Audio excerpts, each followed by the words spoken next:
नमस्कार प्रिय साथियों, विद्यार्थियों, स्वागत है आपका हिंदी हाउस में। आज हम व्याकरण के अगले अध्याय के बारे में अध्ययन करेंगे। मतलब आज हम लोग जो है व्याकरण के जिस अध्याय जिस चैप्टर के बारे में पढ़ेंगे वह होगा क्रिया। क्रिया के बारे में आज हम लोग पढ़ेंगे और क्रिया के बारे में ही जानकारी अर्जित करेंगे कि क्रिया है क्या, क्रिया कहते किसे हैं, क्रिया के कितने भेद हैं, या क्रिया के कुछ रूप हैं तो कितने रूप हैं, कौन कौन से रूप हैं, उस सब के बारे में समझते हुए उदाहरण के माध्यम से जानते हुए हम लोग अपनी यात्रा को आगे बढ़ाएंगे और संभवतः इसके विषय में एक सामान्य अपना सोच समझ विकसित भी करने का प्रयास करेंगे कि इसके संबंध में हमारा अपना व्यक्तिगत सोच समझ विकसित हो। तो चलिए आज हम लोग क्रिया पढ़ेंगे। क्रिया का मतलब होता क्या है, क्रिया कहते किसे हैं। तो क्रिया का जो परिभाषा है वह कहा जाता है कि जिस शब्द से किसी कार्य का होना या करना समझा जाए। जिस शब्द से किसी कार्य का होना, करना या होना समझा जाए, बस एकदम सीधी सी सरल परिभाषा है कि जिस शब्द से किसी काम का करना या होना समझा जाए। लिख लेते हैं।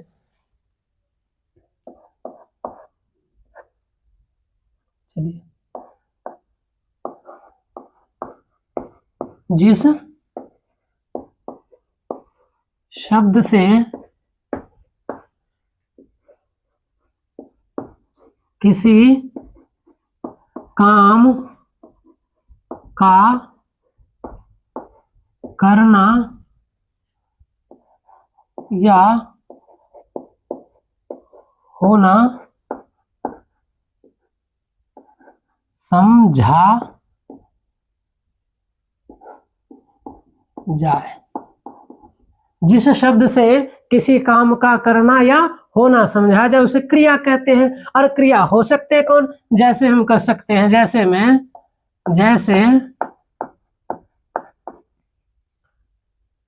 हंसना,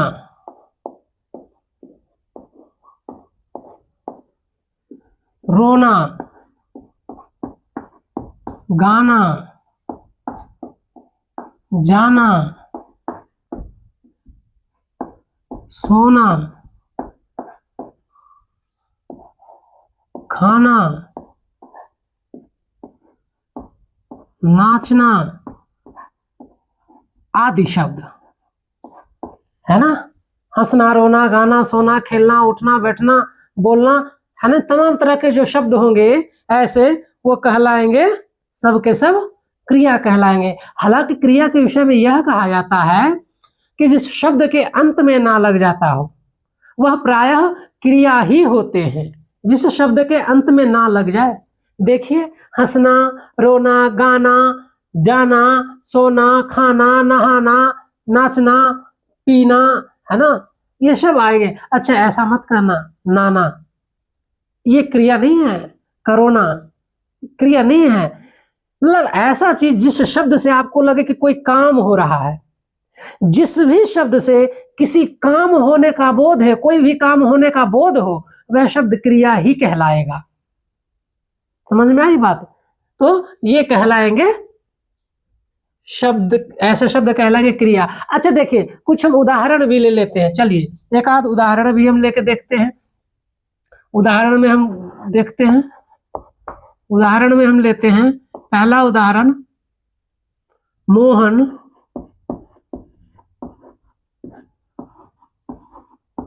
पढ़ रहा है ना। माँ खाना बना रही है ना। छोटी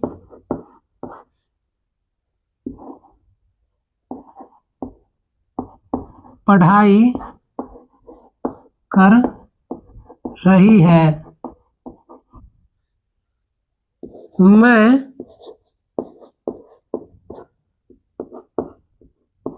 टीवी देख रहा हूँ। अब देखिए हमारे पास 4 उदाहरण है। पहला क्या कर, मोहन पढ़ रहा है। अब देखिए यहाँ क्या काम हो रहा है, पढ़ रहा है, ये पूरा का पूरा क्रिया है। यहाँ जो शब्द आ रहा है मतलब इस वाक्य में मोहन पढ़ रहा है, यह पूरा का पूरा क्रिया है। और ये जो मोहन है ये संज्ञा है, पढ़ना क्रिया है, रहा उसके साथ शब्द आया है। हम इसके बारे में पढ़ेंगे कि सहायक क्रिया, मूल क्रिया या मुख्य क्रिया के बारे में। तो ये यहाँ तक क्रिया है, पढ़ रहा है क्रिया है, ठीक है। तो इसमें ये हो जाएगा माँ खाना बना रही है, बना रही है। अब यहाँ ये नहीं कहना कि खाना में तो ना आ रहा है सर, ये तो क्रिया होना चाहिए। याद रखिए खाना 2 तरीका का होता है, एक खाना जो है क्रिया है, एक खाना जो है वो व्यंजन है, वस्तु है। जो वस्तु है वह क्रिया नहीं होगा जिससे काम करने का बोध हो। तो ये माँ क्या, एक व्यंजन, एक वस्तु जो है वो वस्तु को बनाने का काम कर रही है, तो ये क्रिया है, ना कि ये। जैसे मैंने खाना खाया, तो मैंने खाना भोजन जो है, खाया, खाया वाला लास्ट वाला होगा, तुमने खाना मतलब वह खाना खाया। तो इस तरह के शब्द जो आएंगे देखना है। दूसरे तरह तीसरा कह रहा है कि छोटी पढ़ाई कर रही है, छोटी पढ़ाई कर रही है, यहां से यहां तक क्रिया है, साथ में आया है। उसी तरह मैं टीवी देख रहा हूं, मैं टीवी देख रहा हूं हो जाएगा, ये क्रिया है। मैं कौन सा काम कर रहा हूं, तो टीवी देखने का काम कर रहा हूं, तो ये क्या हो जाएगा, ये सब के सब क्रिया है, तो ये कहलाएंगे क्रिया कहलाएंगे। ये शब्द इसके साथ आए हैं, हम उसके बारे में भी पढ़ेंगे।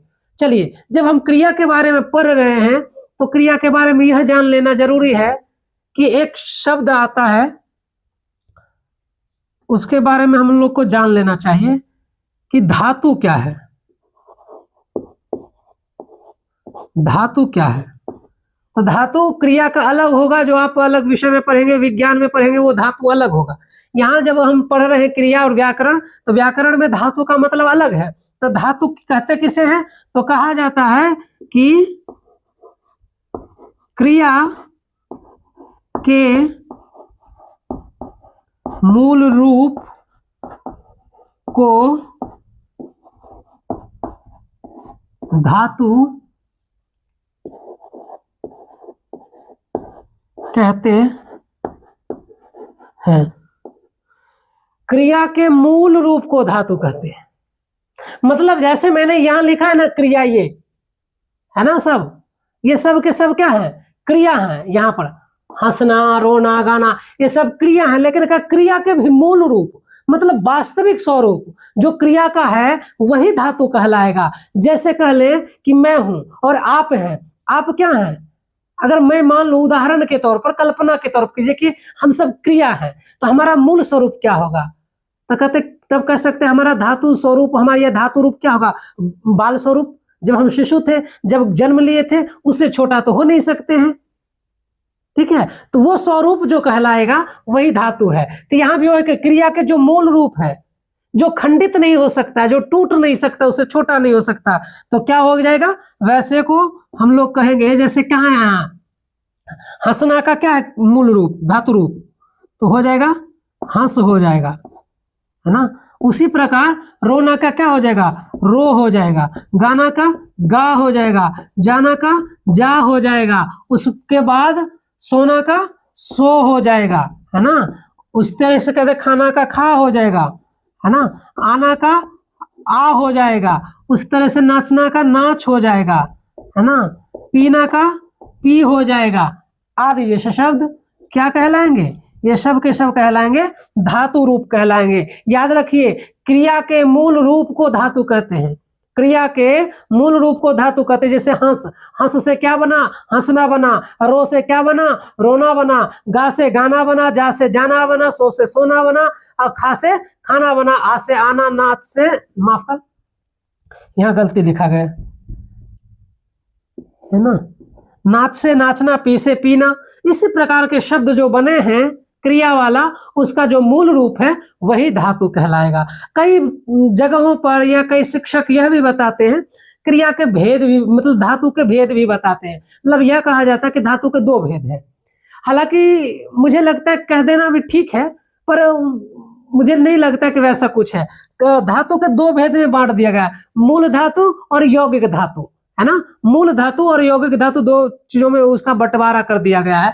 अब मूल धातु यौगिक धातु क्या है, समझिए बात को। जो मूल धातु है ना, धातु को ही मूल धातु कह दिया है, जो धातु है उसी को मूल धातु कह दिया है। तो बोले यौगिक धातु किसको कहा गया, बोलो कुछ नहीं, मूल धातु में ना प्रत्यय लगा दिया गया है। मूल धातु में जब ना प्रत्यय लगा दिया तो कहा यौगिक धातु हो गया है।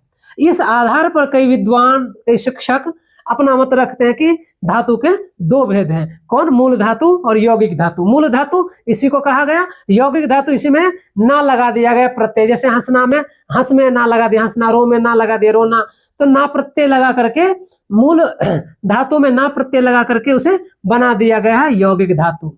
आप इसको याद रख सकते हैं, कभी कोई पूछ दे तो बता सकते हैं, पर इसके विषय में क्या कहें कि कई पुस्तक में तो मिलता है, कई लोग नहीं भी मानते हैं, लेकिन मैं बता दिया हूं, आप याद रखिएगा। तो मूल धातु और यौगिक धातु। तो आपसे पूछा जाए क्रिया किसे कहते हैं, तो आप क्या कहेंगे, जिस शब्द से किसी कार्य का करना या होना समझा जाए क्रिया कहते हैं।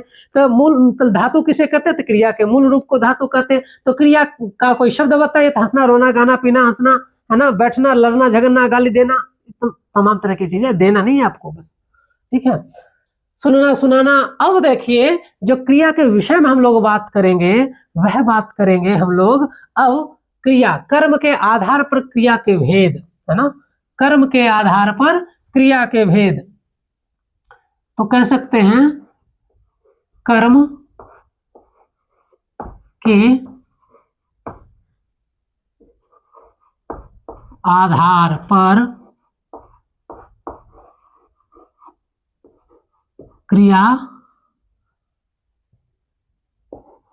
के भेद। अब कर्म के आधार पर जो है क्रिया का बंटवारा किया गया है। तो कर्म के आधार पर क्रिया का कौन कौन सा भेद है, हम उसके बारे में जानकारी अर्जित करते हैं और उसके बारे में समझने का भी प्रयत्न करेंगे कि कौन कौन से हैं। चलिए, तो कर्म के आधार पर क्रिया के दो भेद किया गया है। तो कर्म के आधार पर क्रिया के दो भेद किए गए हैं। कितने, तो दो भेद। पूछ दे कि कौन कौन, तो आपको बताना है क्या, कि सकर्मक क्रिया, सकर्मक क्रिया, और दूसरा हो जाएगा अकर्मक क्रिया। सकर्मक क्रिया और अकर्मक क्रिया, ये जानिए क्रिया के ये दो भेद हैं, सकर्मक क्रिया और अकर्मक क्रिया। अब जानेंगे हम लोग कि सकर्मक क्रिया और अकर्मक क्रिया है क्या, इसे सकर्मक क्रिया क्यों कहते हैं, अकर्मक क्रिया क्यों कहते हैं। तो इसे समझने के लिए सुनिए बात, सकर्मक। अब जानिए स जो आगे जो लिखा हुआ, स मतलब साथ में, है ना, स का मतलब आप समझिए, स का मतलब साथ में, है ना, साथ में, है ना, और कर्मक मतलब कर्म के, है ना। उसके बाद शब्द आता है कर्मक, कर्मक का मतलब कर्म के, कर्मक मतलब कर्म के। ये याद रखिएगा, देखिए एकदम बहुत आसान तरीका है, उसका परिभाषा भी याद हो जाएगा और क्रिया के मतलब ये समझ में भी आ जाएगा। अब दूसरा क्या कर रहा है, आ का मतलब होता है बिना, है ना, बिना, के बिना कह सकते हैं, है ना, इसको के बिना कह देते ज्यादा बेहतर होगा, के बिना, के बिना। और वही कर्मक मतलब, कर्मक मतलब कर्म के, कर्म के, है ना। तो अब मतलब बिना, या नहीं से संबंधित, के बिना, है ना। कर्मक मतलब कर्म के, या कर्म सिर्फ लिख सकते, दोनों लिखा जा सकता, कोई दिक्कत नहीं, अपने आधार पर। देखिए अब इसका मतलब समझिए, इसका उद्देश्य एकदम समझ में आ जाएगा, ये कह क्या रहा है, इसका मतलब कहने का, सकर्मक, स मतलब साथ, कर्मक मतलब क्रिया, है ना, स मतलब साथ, कर्मक मतलब कर्म, मतलब जो क्रिया कर्म के साथ में आए वो सकर्मक होगा, है ना, जो कर्म के साथ में आए सकर्मक होगा, जो क्रिया कर्म के साथ में आए सकर्मक, जो क्रिया कर्म के साथ में आए। चलिए हम लिख लेते हैं परिभाषा कि जो क्रिया कर्म के साथ में आए, जो क्रिया कर्म के साथ में आए क्या कहलाएगा? तो आए तो सकर्मक कहलाएगा। क्या कहलाएगा? सकर्मक। क्या कहलाएगा? सकर्मक क्रिया। सकर्मक क्रिया। उसके बाद क्या है दूसरा शब्द, दूसरा भेद? तो कह रहा है अकर्मक। तो अकर्मक क्रिया में क्या हो जाएगा, है ना, जो क्रिया कर्म के बिना आए, है ना, जो क्रिया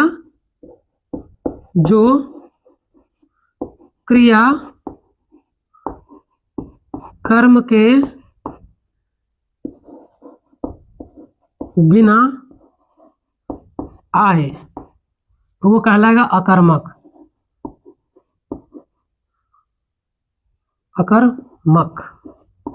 अकर्मक क्रिया। अब देखिए, अरे माफ करिए, तो हो जाएगा अकर्मक क्रिया, यहां लिख देते हैं। तो जो कर्म के साथ में आए सकर्मक, जो कर्म के बिना आए तो अकर्मक। अब ये कर्म है क्या, कर्म के बारे में कैसे जाने कि कौन सा क्रिया सकर्मक है, कौन सा अकर्मक है? किसमें, किस वाक्य में क्रिया के साथ में कर्म है, किसमें क्रिया के साथ में कर्म नहीं है, इसका पहचान कैसे करेंगे? चलिए अब हम कुछ उदाहरण लिखते हैं और उदाहरण के माध्यम से हम लोग समझेंगे कि सकर्मक क्रिया या कर्मक क्रिया क्या है। चलिए हम पहला लेते हैं यहाँ उदाहरण। हम लोग का उदाहरण होगा, पहला उदाहरण होगा कि मैं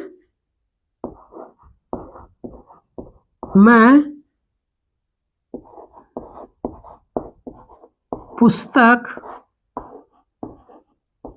पढ़ता हूं। मैंने लिखा मैं पुस्तक पढ़ता हूं। अब देखिए इसमें आपको पहले क्या करना है, पहले क्रिया की पहचान करनी है। तो बताइए क्रिया कौन है? तो बोलोगे सर पढ़ता हूं ये क्रिया है, पढ़ता हूं ये क्रिया है। तो बोले ठीक है, बहुत अच्छी बात है कि पढ़ता हूं क्रिया हो जाएगा। उसके बाद आपको ढूंढना है कर्ता।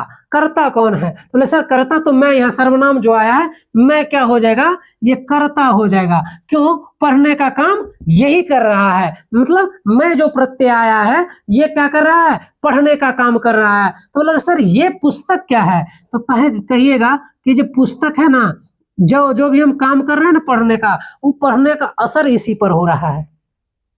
जो भी क्रिया कर रहे हैं, क्रिया का फल या असर जिस पर पड़ता है वही कर्म कहलाता है। फिर से सुनिए, है ना, जिस शब्द के ऊपर क्रिया के करने का फल या प्रभाव पड़े वही कहलाता है, कर्म कहलाता है। तो अब देखिए मैं तो पढ़ता हूं लेकिन पढ़ने का असर किस पर है? पुस्तक पर। तो पुस्तक क्या हो जाएगा? तो पुस्तक हो जाएगा वो कर्म हो जाएगा, पुस्तक हो जाएगा कर्म हो जाएगा। पढ़ता क्या है?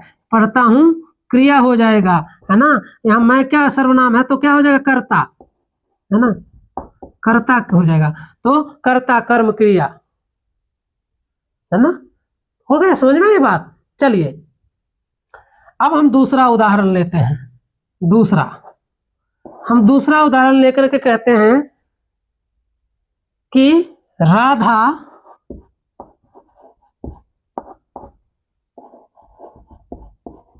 भात खाती है। राधा भात खाती है। आपको फिर वही करना है, आपको क्या करना है, आपको पहले क्रिया ढूंढना है। सबसे पहले क्रिया ढूंढिए। तो क्या कहता है? खाती है। बोलेगा सर ये तो खाती है क्रिया है। तो बोले उसके बाद क्या, क्रिया जो ढूंढ लिया आपने, तो क्रिया करने का काम कौन कर रहा है, मतलब उसको ढूंढना है, कर्ता को। बोलेगा सर काम तो राधा कर रही है, तो राधा हो जाएगी कर्ता। बोले बहुत सुंदर, राधा क्या हो जाएगी? तो बोले राधा तो हो जाएगी कर्ता हो जाएगी। क्या हो जाएगी? राधा कर्ता हो जाएगी। खाती है क्या है? तो कहिएगा क्रिया है। खाती है क्रिया है। तो बोलिएगा भात जो है ना सर, ये खाने का असर किस पर पड़ रहा है, प्रभाव किस पर पड़ रहा है? तो बोलिएगा तो खाने का असर या प्रभाव जो है ना वो भात पर पड़ रहा है। जो भी हम राधा कर रही है वो काम करने का असर भात पर पड़ रहा है। इस आधार से हम कह सकते हैं कि भात जो है वह कर्म है। भात जो है क्या है, कर्म है। इस प्रकार से यह दोनों वाक्य कौन से वाक्य हैं, सकर्मक क्रिया। कौन सी क्रिया है, सकर्मक क्रिया। सकर्मक क्रिया क्यों, तो सकर्मक क्रिया के विषय में कहा जाता है जो क्रिया कर्म के साथ में आ जाए, है ना, या इसको उल्टा लिख सकते हैं, है ना, जिस कर्म के साथ में क्रिया हो। मतलब आपको ये रखना कि कर्म के बाद क्रिया नहीं है या क्रिया से पहले कर्म आएगा, मतलब यह समझ लीजिए कि जो क्रिया होगा उसका फल प्रभाव जिस पर पड़ेगा वही कर्म है। तो इस दोनों में पड़ रहा है। और उदाहरण देते हैं, अभी और समझते हैं, और उसके बाद फिर हम लोग प्रयास करेंगे कि आगे की भी यात्रा हम लोग करें। तब तक के लिए इतना समझ में आई बात, आगे हम इसको मिटाते हैं। चलिए,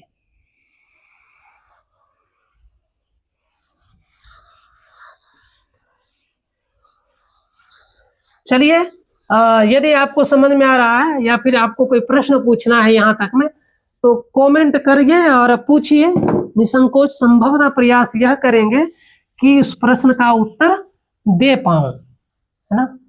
और उसी में मुझे भी संतुष्टि होगी कि जो भी हम लोग पढ़ रहे हैं या फिर पढ़ने का या जानने का कोशिश कर रहे हैं, उस दरमियान कई के मन में प्रश्न है और वो प्रश्न और वो जिज्ञासा जो है वो शांत भी हो रहा है, तो अच्छी बात होगी। चलिए अब हम कुछ उदाहरण लेते हैं। कहा जाता है, मतलब कहा क्या, तो उदाहरण ले लेते हैं, 2 लिए, तीसरा उदाहरण यहाँ हम लोग लिख लेते हैं, है ना, तीसरा यहाँ लिख लेते हैं। चलिए, है ना, हम लिखते हैं पुलिस लाठी चलाती है, लाठी मारती है।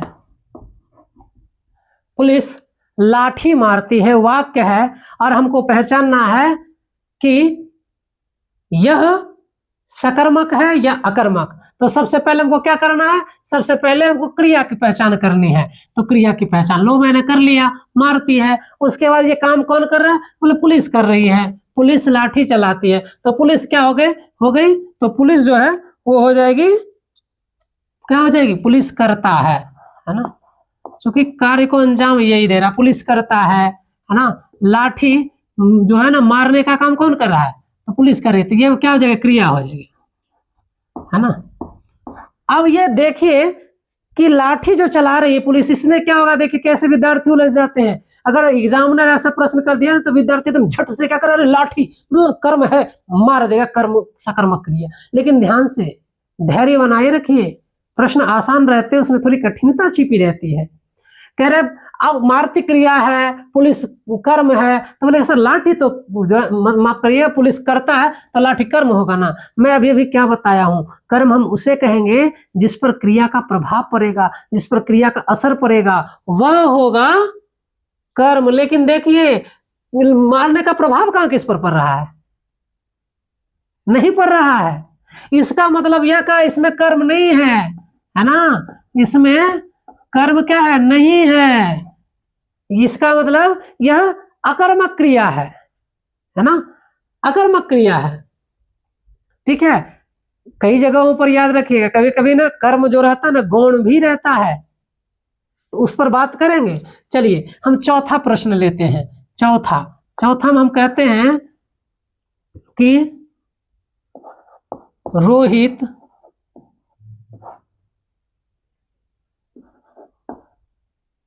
हंसता है, रोहित हंसता है ना।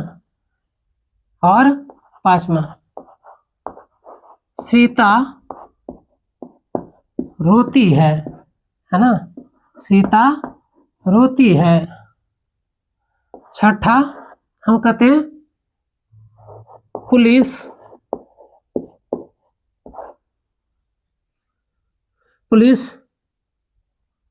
क्या कहते,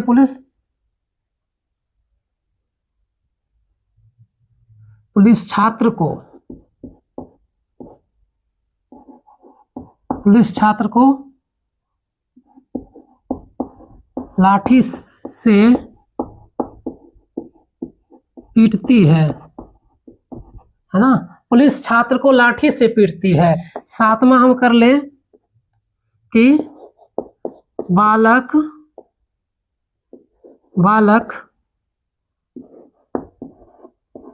बहुत सोता है ना। अब देखिए इन सब के बारे में हम जानते हैं। कहा जा रहा है पहला क्या, पुलिस लाठीचार्ज कर्म क्रिया, रोहित हंसता है। एक चीज और जानिए, जब आपको कर्म निकालने में परेशानी हो रही है ना, एक चीज याद रखिए, है ना, वो आपको याद रखना है।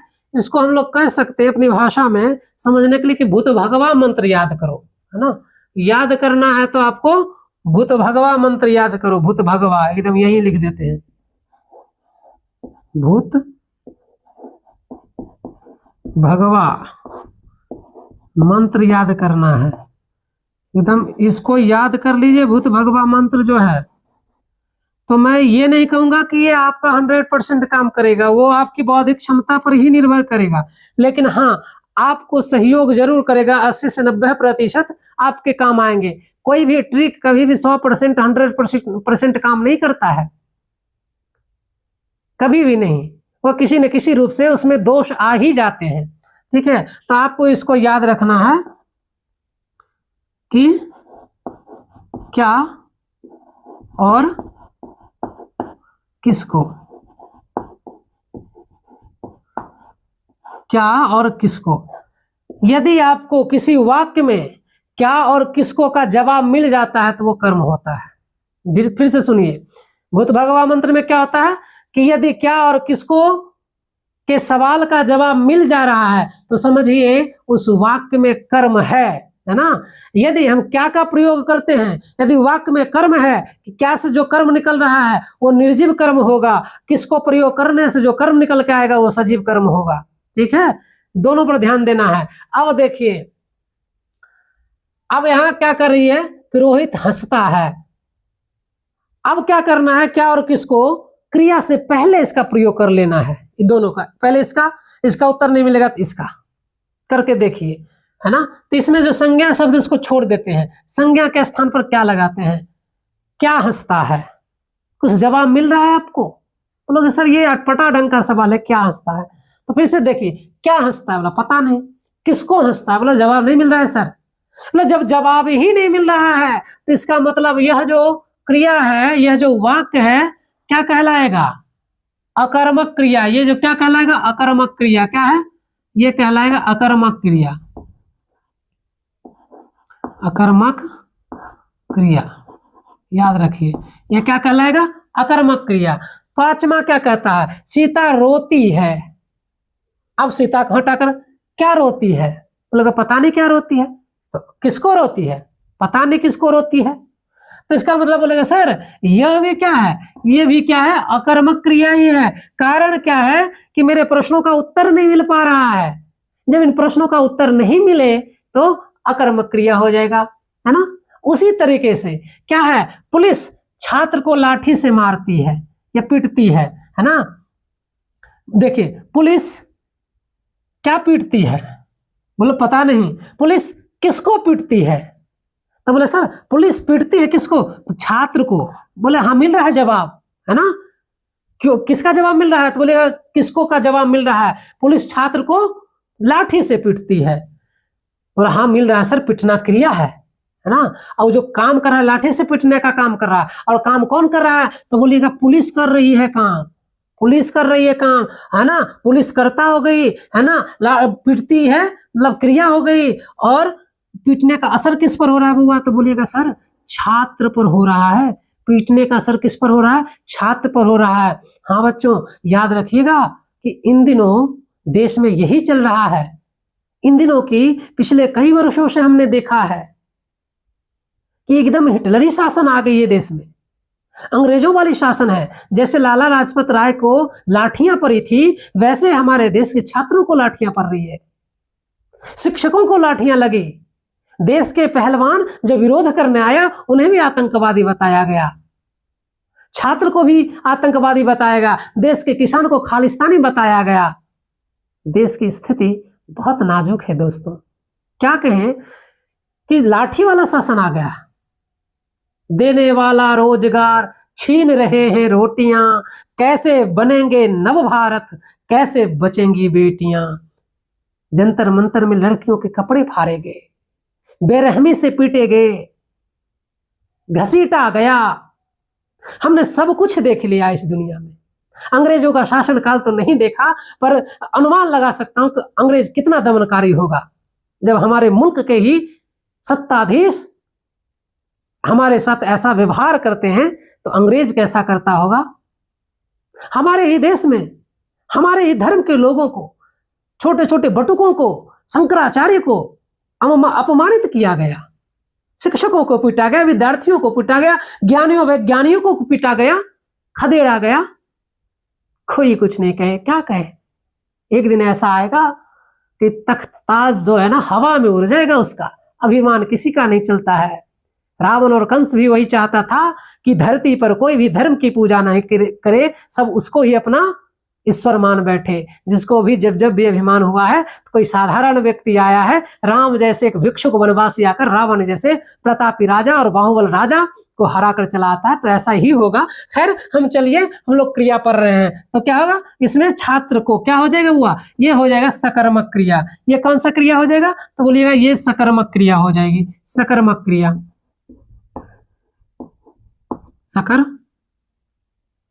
सकर्मक क्रिया, सकर्मक क्रिया क्या हो जाएगा, सकर्मक क्रिया। चलिए 7वां प्रश्न क्या कर रहा है, बालक बहुत सोता है। अब देखिए बालक को हटा दीजिए, फिर प्रश्न लगाइए, क्या सोता है, बोले पता नहीं क्या सोता है, किसको सोता है, बोले मालूम नहीं किसको सोता है। मतलब क्या सोता है, किसको सोता है का बोलोगे सर उत्तर ही नहीं मिल रहा है। मतलब बच्चों जब उत्तर नहीं मिल रहा है तो क्यों परेशान हो रहे हो। आंख बंद करो और कहो यह जो वाक्य है इसमें जो क्रिया है वह क्रिया कौन सा है, अकर्मक। अकर्मक कौन सी क्रिया है, अकर्मक क्रिया। ये कौन सी क्रिया है, तो अकर्मक क्रिया। चलिए अगला प्रश्न, अगला प्रश्न आपको देते हैं। 8वां प्रश्न यह है, चिड़िया चिड़िया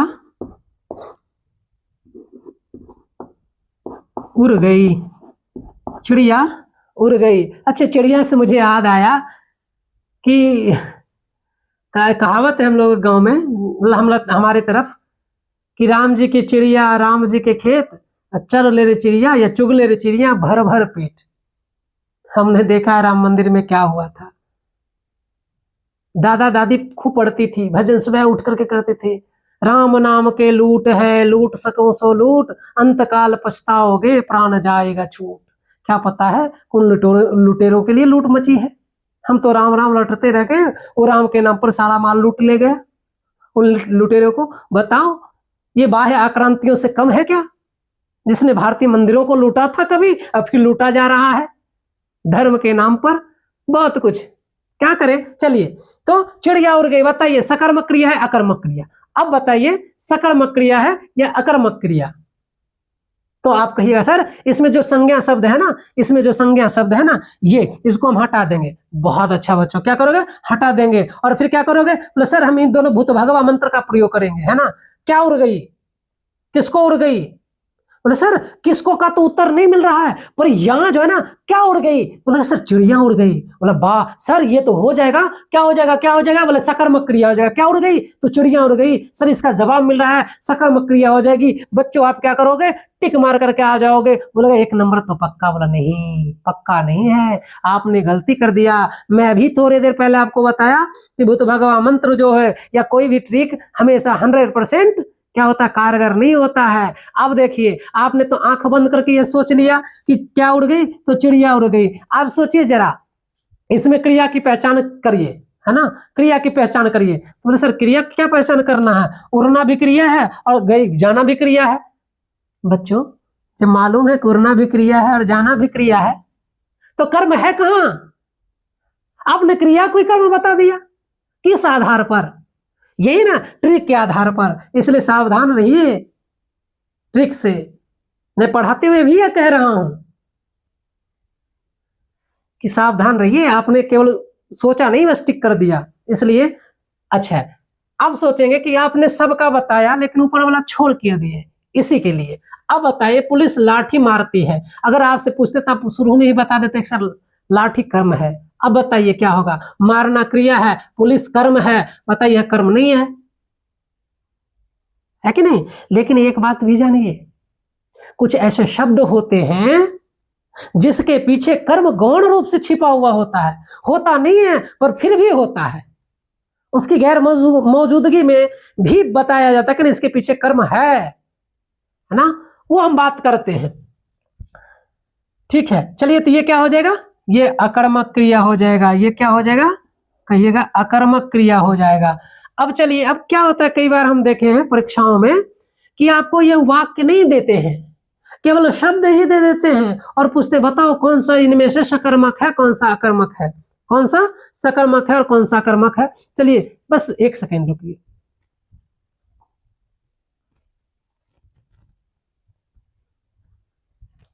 ठीक है, अब देखिए कौन सा सकर्मक कौन सा कर्मक देख लीजिए जरा सा। अब जैसे बोल देगा, बताइए, पढ़ना है ना, पूछ देगा पढ़ना, सकर्मक क्रिया कर्मक है ना, लिखना है ना, गाना है ना, उसके बाद हंसना,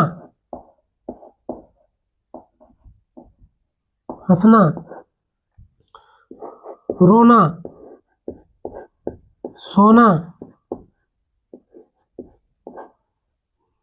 अब देखिए, अगर पूछ दिया, ऐसे शब्द आ जाए और पूछ दिया जाए बताओ कि इनमें से कौन सा सकर्मक है, कौन सा अकर्मक है, बताओ ना सर, अगर इसमें रहता वाक्य में तब हम कर्म निकाल लेते, मेरे पास भूत भगवा मंत्र जैसे ट्रिक हैं, भूत भगवा मंत्र जैसे ब्रह्मा अस्त्र है, पशुपति अस्त्र है, मतलब ये सारा चला देते, निकाल लेते उसका अर्थ। नहीं, ये ऐसे में क्या करोगे, याद रखिए, बस थोड़ी सी दिमाग लगे, थोड़े से दिमाग लगे, ये कैसे बन जाता है। अब देखिए क्या कर रहा है, पढ़ना, क्या कर रहा है, पढ़ना, पूछ रहा है पढ़ना सकर्मक है क्या कर्मक। अच्छा बताइए, कह रहा है पढ़ना, पढ़ना जब कह रहा है कि कोई भी व्यक्ति कुछ ना कुछ तो जरूर पढ़ेगा, पढ़ना क्रिया है, मतलब क्रिया बोलेगा कि कर्म होगा कि नहीं। अच्छा, जो भी व्यक्ति पढ़ने का काम करेगा कुछ तो कुछ जरूर पढ़ेगा, और जो पढ़ेगा तो पढ़ने का असर जिस पर होगा वो कर्म होगा कि नहीं। यहाँ कर्म नहीं है, फिर भी कौन कर्म गौण रूप है। जैसे कि हम पढ़ने का किताब पढ़ सकते हैं, पत्र पढ़ सकते हैं, चिट्ठी पढ़ सकते हैं, अखबार पढ़ सकते हैं, मैसेज पढ़ सकते हैं। अब बताइए, जो पढ़ेंगे पढ़ने का असर जिस पर होगा वो कर्म होगा कि नहीं होगा। बोलेगा हाँ सर, जकरा पर असर पड़ता है क्रिया का उत्कर्म होता है, तो बताइए पढ़ना क्या होगा, सकर्मक क्रिया हो जाएगा। पढ़ना क्या हो जाएगा, सकर्मक क्रिया हो जाएगा। क्या हो जाएगा, सकर्मक क्रिया। क्या हो जाएगा, सकर्मक क्रिया। लिखना, हम लोग लिखना जरूर लिखेगा, तो कुछ से कुछ जरूर लिखेगा, चिट्ठी लिखो, पत्र लिखो, या फिर आप कह सकते हैं प्रश्न उत्तर लिखो, जो भी लिखना है कुछ तो जरूर लिखोगे, है ना। लिखने का असर जिस पर होगा वह कर्म कहलाएगा। अब कहिएगा गाना, है ना, कुछ तो कुछ जरूर गाओगे, है ना। हंसना, लोग हंसने का असर किस पर पड़ेगा, खुद पर नहीं, खुद तो क्रिया है, करता है। अगर बोले हंसने का असर तो पड़ रहा है खुद पर, ये भी होगा सर सकर्मक। ना ना, वो तो काम कर रहा है, तुम खुद करता हो, ये अकर्मक है। और सोना बोला अकर्मक है, और रोना अकर्मक है, ये सब अकर्मक है, सकर्मक है। तो इस आधार पर आप सकर्मक और अकर्मक की पहचान कर सकते हैं। अब बताइए, इतना जो हम पढ़े हैं, इतना में कोई तकलीफ, मतलब तकलीफ से मेरा मतलब ये है कि आपको समझ में आई बात कि नहीं आई, ये मेरे कहने का मतलब है। ठीक है, तो इतना हम लोग पढ़ते हैं। आज का कक्षा मुझे लगता है थोड़ा सा मतलब लंबा नहीं हो, लंबी कक्षा ना हो, कम कक्षा रहे तो बेहतर रहे।